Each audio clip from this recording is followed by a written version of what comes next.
오늘 말씀은 우리가 수요일에 계속해서 살펴보고 있는 누가복음 본문이 아니고 좀 특별히 마가복음의 본문을 준비했습니다. 우리가 지금 마가복음 필사를 하고 계시는데 이번 주까지 완성되시는 분들은 제출하시면 되고, 혹 완성이 안 되시면 다음 주 부활주일까지 제출하시면 되겠습니다. 그런 의미에서 제가 필사를 하면서 인상 깊었던, 또 제가 은혜를 받았던 말씀을 한 구절 오늘 같이 이렇게 나눠 보려고 합니다. 본문은 마가복음 6장 30절에서 44절까지의 말씀입니다. 저와 여러분이 교독하면서 같이 봉독하도록 하겠습니다. 사도들이 예수께 모여 자기들이 행한 것과 가르친 것을 낱낱이 고하니,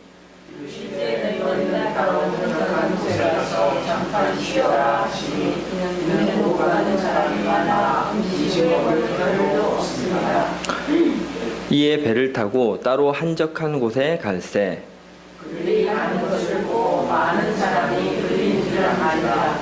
모든 골로부터 그곳에 달려와 그들보다 먼저 갔더라. 예수께서 나오사 큰 무리를 보시고 그 목자 없는 양 같음으로 인하여 불쌍히 여기사 이에 여러 가지로 가르치시더라.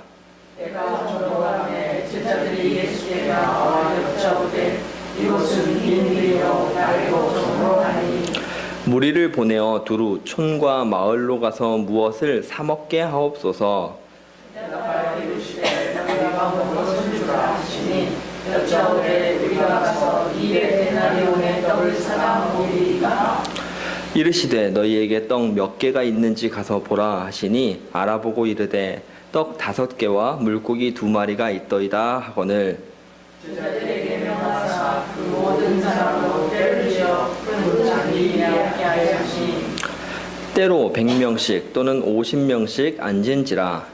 예수께서 떡5개와 물고기 2마리를 가지사 하늘을 불러서 축사하시고 떡을 내어 제자들에게 주어 사람들에게 나누어 주게 하시고, 또 물고기 2마리도 모든 사람들에게 나누시되 다 배불리 먹고 남은 떡과 물고기를 두 바구니에 차게 거두었으며. 같이 있습니다. 떡을 먹은 남자는 5,000명이었더라. 아멘. 사복음서 모두에 기록되어 있는 이 오병이어의 사건을 마가는 이렇게 시작하고 있습니다. 30절 말씀이죠.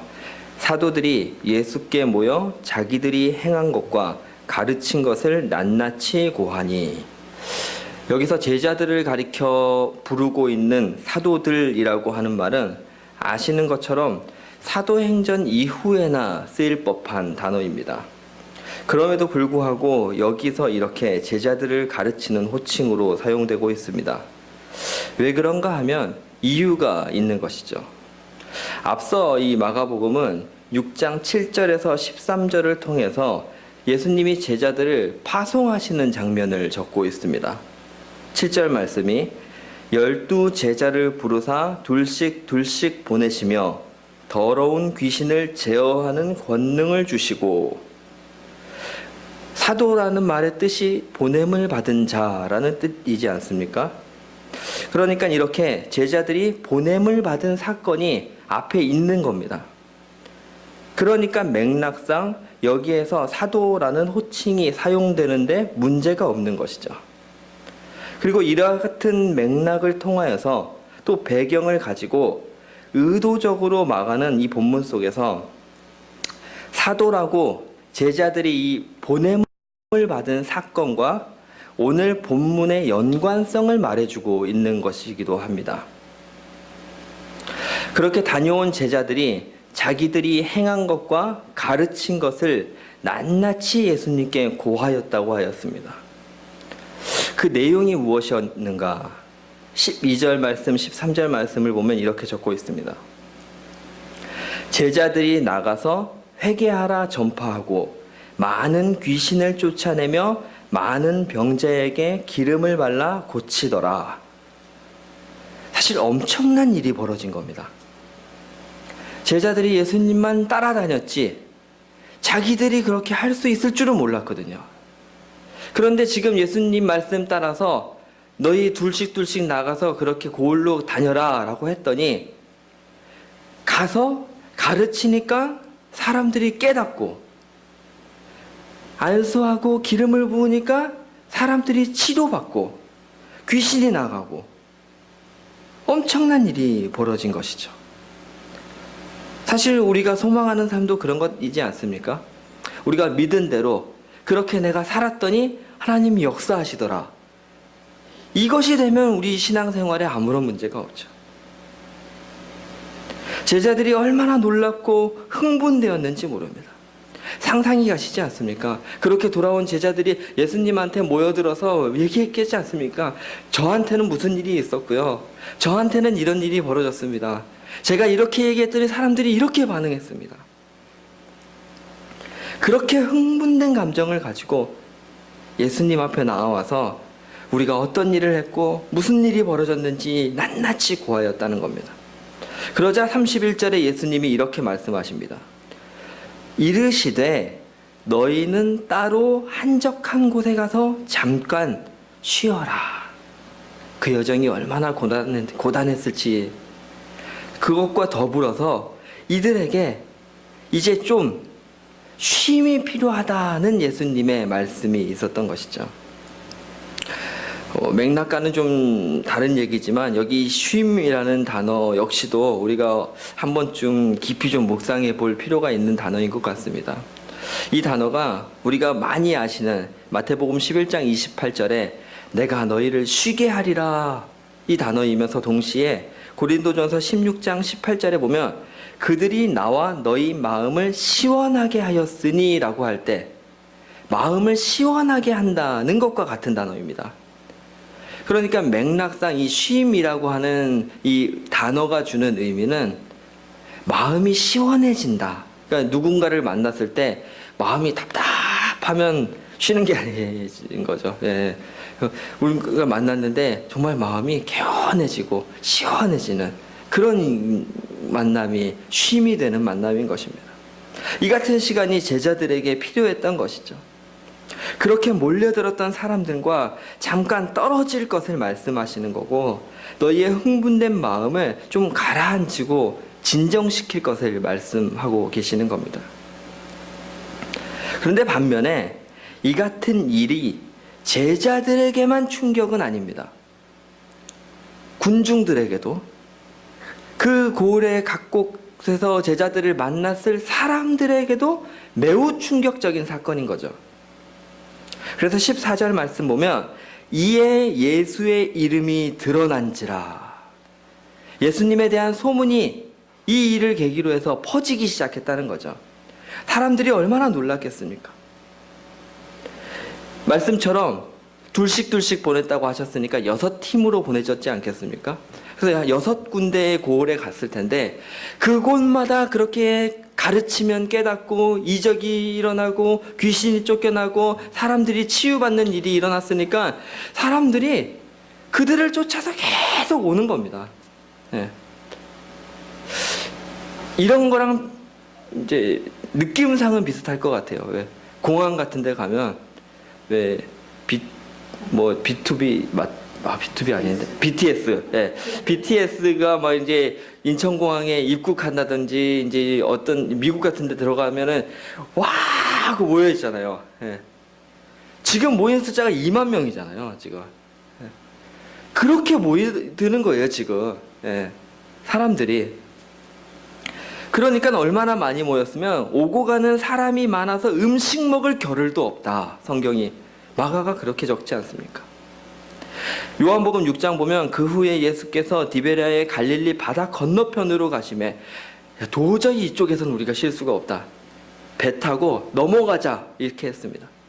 근데 마가복음의 32절 말씀 보니까 이에 배를 타고 한적한 곳으로 갈새 그들이 가는 것을 보고 많은 사람이 그들인 줄 안지라 모든 고을로부터 도보로 그곳에 달려와 그들보다 먼저 갔더라. 야, 예수님 배 탔고 지금 제자들이 배 탔는데 저렇게 배 타면 저기 가는 걸 거야. 우리는 가자. 걸어서라도 빨리 가자. 얼마나 배가 아마 우리가 생각하는 것처럼 빠른 운송의 방법은 아니었을지도 모릅니다. 그러니까 또 얼마나 열심히 갔겠습니까? 예, 만나려고, 따라잡으려고. 예, 먼저 와 있었다는 거죠, 사람들이. 그러니까 이해가 되지 않습니까? 왜 그 많은 사람들이 모여 있는데 먹을 게 그렇게 없었는지. 얼마나 급하게 쫓아온 겁니까, 지금? 예, 놓치면 안 되겠다는 생각으로 사람들이 쫓아온 겁니다. 그리고 그들의 쫓아와서 백가에서 예수님 일행이 내리는 걸 쳐다보는 군중들의 그 안색이라든지 그들의 표정이 얼마나 절박한 것이고 급박했는지 34절은 예수께서 나오사 큰 무리를 보시고 그 목자 없는 양 같음으로 인하여 불쌍히 여기사 여러 가지로 가르치시더라 하였습니다. 사실 이스라엘 백성들은 400년이 넘는 시간을 선지자 없이 보냈습니다. 자신들은 하나님의 백성인 것을 알고 있지만 선민이라고 고백하고 그 자긍심으로 살아가지만 말씀을 잃어버리고 살았습니다. 전해져 옵니다. 메시아가 오실 것이라고. 그런데 누군지 알 수가 없습니다. 구원해 줄 것이라고 하는데 삶의 형편과 상황들은 고통과 신음뿐인 것이죠. 하나님의 은혜에 목말랐던 이들이 파송받아 만나게 된 제자들을 통해서 하나님의 은혜를 맛본 것입니다.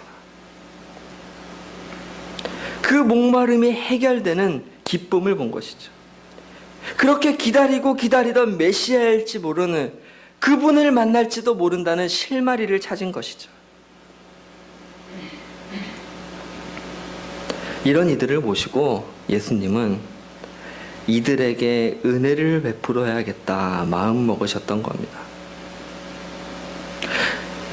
누가복음의 동일한 장면 속에는 더 중요한 의미가 담겨 있습니다. 누가복음 9장 11절에 보면 무리가 알고 따라왔거늘 예수께서 그들을 영접하사 하나님 나라의 일을 이야기하시며 병 고칠 자들을 고치시더라. 누가는 지금 이 장면을 어떻게 묘사하고 있냐면 예수 그리스도께서 하나님의 백성됨을 잃어버리고 방황하던 그 수많은 무리들을 다시 하나님의 백성으로 영접하는 장면이라고 받아들이고 있는 겁니다. 어떤 그들이 너무 배고파 있으니까 떡을 베푼 장면, 이 수준이 아니고 고친 거 단순히 치료받고 싶은 그 수준의 장면이 아니고 내가 하나님의 백성이라는 걸 놓치고 살고 400년간 말씀을 잃었던 백성들에게 다시 하나님의 백성임을 예수 그리스도께서 영접해서 받아들여 주시는, 그래서 하나님 나라의 일이 나누어지는 장면으로 묘사하고 있는 것이죠. 인생에 아무런 낙이 없는 자들을 불러 모아서 잔치에 입장시켜 주시는 것처럼 그들을 다 불러 모아서 이 잔치에 참여하라 받아들여 주시는 것처럼 영접해 주시는 겁니다. 신앙생활을 하면서 이런 생각들을 하실 수 있습니다. 내가 예수 믿고 하나님의 자녀인 것을 알고 분명하게 확신하는데도 불구하고 내 삶 속에 왜 이런 일이 벌어지는 것일까? 나는 하나님의 선택받은 백성인데도 왜 내게는 그 증거들이 보이지 않는 것인가? 이럴 때 믿음의 사람들은 어떤 판단을 해야 합니까? 이건 못난 남편의 탓이야. 이건 아내의 탓이야. 자식들 때문에 내가 힘들지. 나를 괴롭히는 누구누구만 아니면 나는 다르게 살 거야. 하나님이 안 계시면 그렇게 생각하는 게 어찌 보면 당연합니다. 내 삶의 문제가 환경 탓일 수도 있고 사람 때문일 수도 있습니다. 하지만 신자들은 하나님이 계시기 때문에 거기에서 답을 찾고 거기에서 내가 어떤 것을 해결해 볼까 하고 몰두하는 것이 아니라 믿음의 사람은 환경이나 상황에 책임을 묻지 않고 지금 이 순간 내가 취할 신앙의 태도에 집중하는 것입니다. 왜? 나를 향한 주님의 선하심을 신뢰하기 때문에 그렇습니다. 나를 선대하시고 여전히 하나님의 자식으로 백성으로 영접해 주시는 예수 그리스도의 은혜를 알기 때문에 그렇습니다. 오늘 하나님 나라에 영접하시고 그렇게 그들의 상황을 불쌍히 여기신 예수님께서는 이제 병을 고쳐주시는 거죠. 실질적인 문제들을 해결해 주시는 구원을 베푸십니다. 그런데 그 시간이 생각보다 길었던 것 같습니다. 한참이 지나 어느새 해가 저물 정도가 되었습니다. 서두에 말씀드린 것처럼 이들이 이렇게 급하게 왔기 때문에 아마 먹을 것을 챙겨오지 못했겠죠. 또 아마도 이렇지 않았겠습니까? 지금 이렇게 만나야겠다, 예배드려야겠다 오시면서 도시락 싸오시는 분이 없잖아요. 생각보다 또 예수님이 말씀을 많이 하셨을 것 같아요. 예. 긍휼함이 있으니까 막 한 글자라도 더 말해주려고 지금 예전에 목사님이 그랬거든요. 철야를 하시는데 막 12시가 넘어가요. 그러면은 사람들이 한둘씩 지쳐가는데 목사님이 다시 한번 목사님도 이제 지쳐셔서 그만할 것 같은데 한 번 더 힘을 내시면서 지금 은혜 아직 안 받은 사람이 있다고 또 아직 이렇게 하는 거예요. 막 도시락이 없었겠죠 지금. 아마 꼬마 하나만 엄마가 혹시 모르니까 싸보내줬을 것 같아요. 예. 그렇게 이 본문의 상황이 흘러가는 중에 어찌 보면 우리가 이 오병이어의 사건 속에서 하이라이트라고 생각할 수 있는 사건이 벌어지게 됩니다. 35절의 말씀이죠. 때가 저물어가매 제자들이 예수께 나와 여짜오되 이곳은 빈들이요 날도 저물어가니 무리를 보내어 두루 촌과 마을로 가서 무엇을 사 먹게 하옵소서. 제자들이 똑똑했습니다. 합리적으로 생각했습니다. 2만 명이나 되는 사람들을 책임질 수 없지 않습니까? 각각 촌, 마을로 가서 가진 것이 어떻게 가지고 있는지는 잘 모르겠지만 사 먹고 오게 하십시다. 얘기한 것이죠. 그래, 그렇게 하자 하셨으면 별일이 없었을 텐데 예수님이 정반대의 말씀을 하십니다. 너희가 먹을 것을 주라. 그렇게 말씀하신 것이죠. 지금 충돌이 벌어지는 겁니다. 예수님이 제자들의 입장에서는 좀 모르시는 얘기를 하고 계시는 거죠. 합리적이지 않고 무슨 말씀인지 알겠고 의도도 좋고 참 선한 뜻인 건 알겠는데 정황상 지금 할 수 없는 얘기를 하고 계시는 겁니다. 그리고 이어지는 본문 속에 또다시 충돌이 벌어집니다. 사람들을 다 먹이려면 200데나리온이 있어야 됩니다 라고 제자들이 합리적인 근거를 제시하는데 예수님이 이렇게 말씀하시죠. 38절에 이르시되 너희에게 떡 몇 개가 있는지 가서 보라. 지금 이 많은 사람들 먹이려면 이만큼 필요합니다. 안 됩니다 하고 제자들이 반박을 하니까 예수님이 좀 다른 관점의 얘기를 하십니다. 뭐라고 하시냐면 알겠고 네가 가진 건 얼만큼이냐? 넌 뭐 있니? 물어보는 거죠. 다시 충돌이 벌어진 것입니다.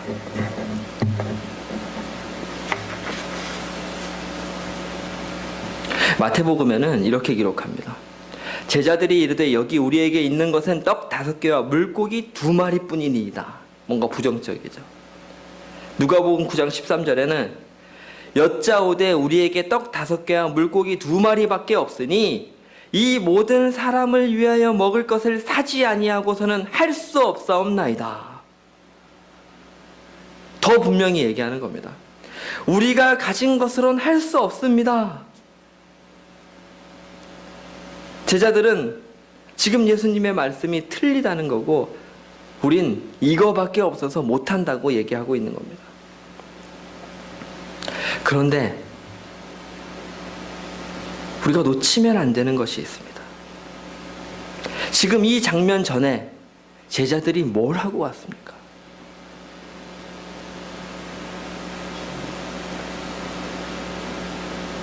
이들은 예수님의 명령을 따라서 둘씩 나가서 가르치면 사람들이 깨닫고 병자들이 나음을 받고 귀신이 쫓아나지고 자신들이 예수님의 말씀을 따라서 행동하였을 때 이적이 벌어지는 걸 경험하고 온 자들입니다. 여기 잘난 사람이 어디 있습니까? 그런데 자신들을 둘러싸고 수많은 무리가 그들을 쫓아와서 그 가르침 받기를 바라보면서 나아온 것을 경험하고 돌아온 자들입니다. 얼마나 흥분했는지 그 얘기를 예수님 앞에 풀어놓았던 자들입니다.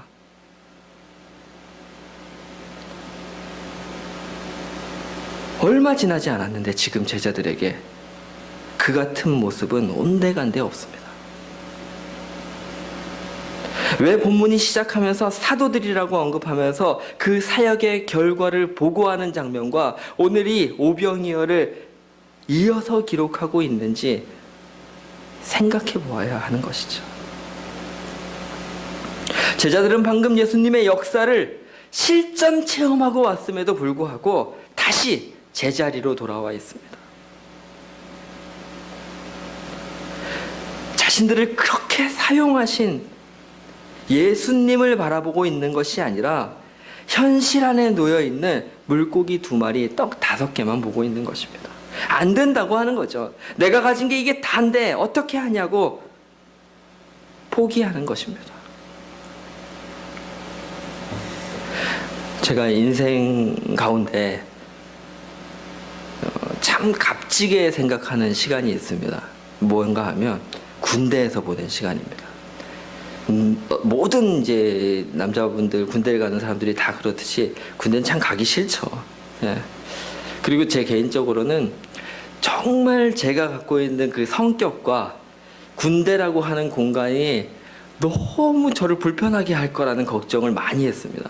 사람들하고 막 많이 모여 있는 것도 싫어하고 공동체 생활도 내가 잘할 수 있을까 뭐 이렇게 좀 난 낯도 많이 가리는데 아니면은 내가 이제 모르는 사람들하고 얼마나 잘 지낼 수 있을까. 그래도 이제 그런 많은 성격들이 제가 교회 생활을 하면서 이제 많이 좋아졌거든요. 예, 사람들하고도 잘 지내고. 그럼에도 불구하고 이 교회는 그래도 오랫동안 같이 알았던 사람들이니까 잘했는데 전혀 새로운 공간에 내가 가서 잘 할 수 있을까 많이 이제 고민을 했죠. 근데 이제 이 시간을 제가 값지게 생각하는 이유가 있는데 이 시간을 통해서 제가 정말 지금까지도 놓지 않고 붙잡고 살아가는 깨달음을 얻게 된 것이죠. 뭔가 하면 할 수 있고 못하고는 내가 포기하냐 하지 않냐에 달려있다. 제가 이제 군대라는 시간을 통해서 깨달은 겁니다. 저는 몰랐어요. 제가 그렇게 아무 데서나 잘 자는지. 네.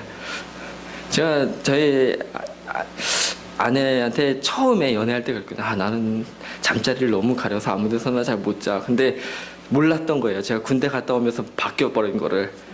그냥 눕기만 하면 자더라고요. 제가 상관이 별로 없어요. 예, 잔다고 생각하면은 생각보다 그냥 이렇게 공동체 생활이 또 잘 맞아요. 예, 규율이라는 게 있고 하니까 재밌더라고요. 예. 보니까 시간의 차이가 있을 뿐이에요. 포기하지 않으면은 그 일이 끝나지 않아요. 언제는 되는 거죠. 예. 남들은 좀 이제 재능이 있고 빠른 사람들은 금방 되는 게 전 조금 더 걸릴 뿐인 것. 거죠. 예. 야, 내가 인간관계를 그렇게 어렵게 생각했는데 첫날 친해지는 사람이 있고 나는 한 달 봐야 친해지는 스타일일 뿐이야 를 알게 된 거죠. 제가 지금 예수님이 제자들에게 사람들을 푸른 잔디에 앉혀라 하셨을 때 제자들이 얼마나 지금 황당했겠습니까? 뭐 어떻게 하시겠다는 거야? 지금 이게 상황이 뭔데? 우리가 가진 게 없는데 뭘? 뭐 앉으라 그러면서도 시큰둥했을 거 아니에요. 그래서 사람들이 우린 여기 왜 앉아야 돼요? 왜 50명씩 이렇게 묶어놓는 거예요? 우리도 몰라요. 뭐 이러면서 앉혔을 거 아니에요. 그냥 막. 예. 예수님이 감사하시고 찬송하심으로 오병이어의 기적을 베푸셨습니다. 사실 이게 당연하죠. 예수님이 이 세상을 창조하신 분인데, 그죠? 근데 이 시간에 그 전까지 예수님이 기적 베푸시면 너 조용히 해. 각 사람들한테 말하지 마. 이렇게 베푸셨던 예수님의 그 사역이 왜 이 순간에 이렇게 공개적으로, 이렇게 대대적으로 드러나게 행동하셨는가? 제자들이 그 사역의 시작점에서 분명하게 알아야 할 게 있었던 겁니다. 이 세상 가운데, 그 고을 가운데, 또 예수 그리스도와 제자들을 보는 이들 가운데 분명하게 전하실 메시지가 있었던 것이죠. 보리떡 5개, 물고기 2마리는 네가 갖고 있으면 작은 것이지만 하나님께 드려지면 기적의 재료가 된다는 겁니다. 신앙생활을 하면서 많은 분들이, 사실 저를 포함해서 주님의 부르심 앞에 나의 신앙생활을 위해, 또 교회 부흥을 위해서, 또 어떤 하나님 앞에 내 신앙의 정진을 위해서 뭔가를 하려고 하면 늘 이 문제에 넘어지지 않습니까? 나는 지금 상황이 안 되고 조건이 안 되고 가진 게 없는데, 우리에게는 이런 여건이 되지 않는데. 사실 제가 딱 그랬거든요. 제가 이 사역자로서의 결심을 할 때 제 마음속에 이런 부대낌이 굉장히 많았습니다. 하나님 앞에 이런 기도를 정말 많이 드렸어요. 하나님, 저는 이런 자질을 가지고 있는 사람인데요. 저는 이것 때문에 사역을 못하겠죠. 제가 가진 환경과 가정은 이런데요. 제가 가진 어떤 조건이라는 건 이런데요. 저는 그러면 사역을 못하겠죠. 이렇게 하도 얘기를 하다 보니까 나중에는 제가 이걸 하나님 앞에 하고 싶으니까 없애달라고 기도를 하는 건지, 안 하고 싶어서 핑계를 대고 있는 건지가 막 헷갈릴 정도예요. 예. 그러다 제가 이제 알게 된 것이죠. 나의 최선을 드리면 되는구나. 내가 가진 걸 드리면 되는구나. 그걸 쓰시는 건 하나님의 몫이구나.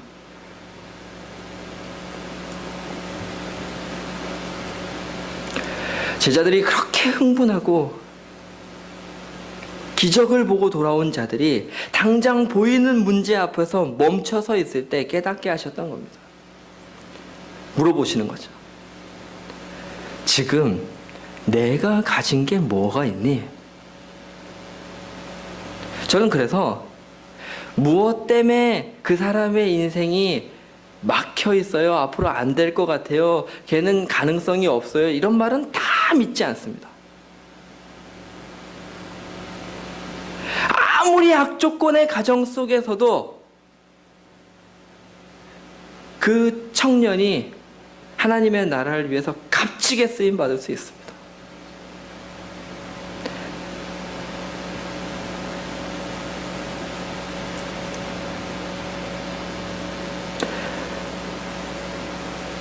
예수님의 질문, 내가 가진 것이 얼마나 되느냐, 이 질문 앞에서 내가 할 수 있는 것을 하해 보겠다라고 하는 이 선택, 이것이 믿음의 선택입니다. 보잘것없고 될지 안 될지는 모르지만 그 판단은 우리의 몫이 아닌 것이죠. 나는 바치는 것입니다. 이게 또 신앙의 원리죠. 제가 그렇게 깨달은 겁니다. 내가 안 될 거라고, 부적합하다고 생각했던 사역자로서의 모든 조건은 이제 와서 보니까 제가 사역자로서의 사역을 위한 모든 자산이었습니다.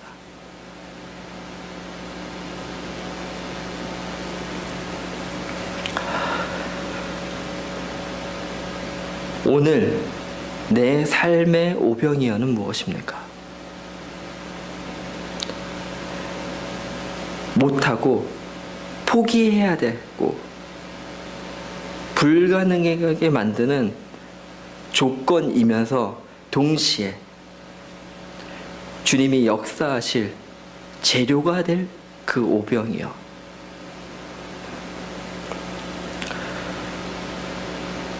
그 오병이어를 하나님 앞에 드리시기 바랍니다. 그렇게 사시고 경험하시기 바랍니다. 우리가 가진 것, 네가 가진 것이 얼마나 되느냐, 이 물음 앞에 저와 여러분이 오늘 또한 서보시기를 축복합니다. 우리 같이